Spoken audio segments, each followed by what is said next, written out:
What if I told you that everything you've been working for, every goal, every dream, every milestone you thought would bring you happiness, is actually the very thing keeping you stuck? What if I told you that the moment you finally get what you want, you'll feel just as lost as before?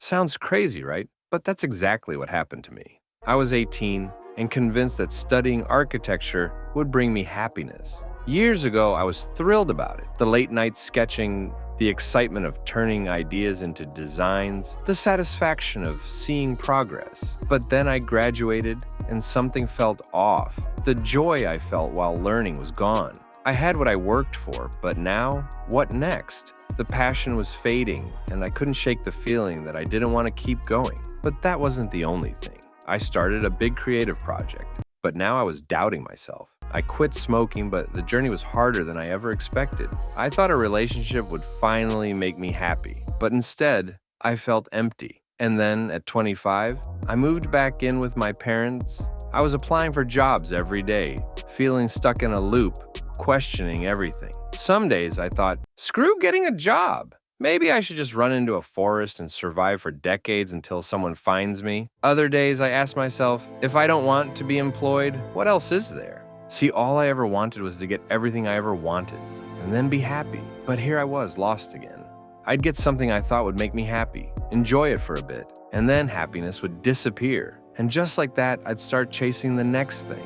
I kept thinking, I'll be happy when I get a good job, when I make enough money, when I finally move out, when I find the right relationship. But here's the kicker. I used to think the same thing about studying architecture, and look where that got me. And on top of it all, the bad habits I picked up while feeling lost weren't making things easier. I had to minus $1,505 in debt from impulse spending in university. And even though I started making videos because I had nothing else to do, I still procrastinate a lot. I kept questioning, is this even worth it? Does anyone even care? My parents certainly didn't. They thought it was lame, telling me I should be doing something real instead of sitting on that computer all day. But despite everything, the process of making videos felt satisfying. I started noticing that I enjoyed the small things, going for walks, reading more, slowly improving at my craft. And while I couldn't say I was always happy, I could at least say I was moving, taking small steps forward.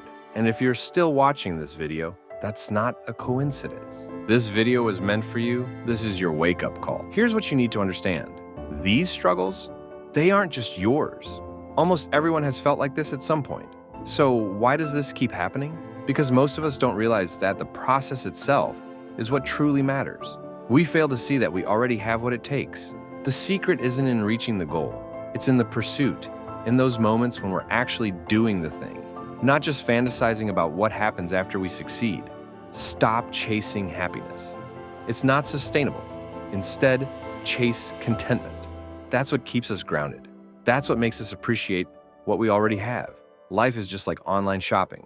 You get excited about what's coming next week, you track the package, refreshing the page 100 times. And then, the moment you get it, the excitement fades. And suddenly, you feel like ordering something else. Here's the real lesson from this video. You're the happiest when you're making progress, not when you finally get what you want. And when I look back at the past year and the struggles, the moments I wanted to quit, I realized that true growth only happens when you step outside of your comfort zone. Self-discipline isn't just about forcing yourself to do things. It's about creating a life that aligns with your purpose. Taking action makes all the difference. Replacing cheap dopamine with real-world challenges, gym, hobbies, deep work, gave me a sense of self-worth I never had before.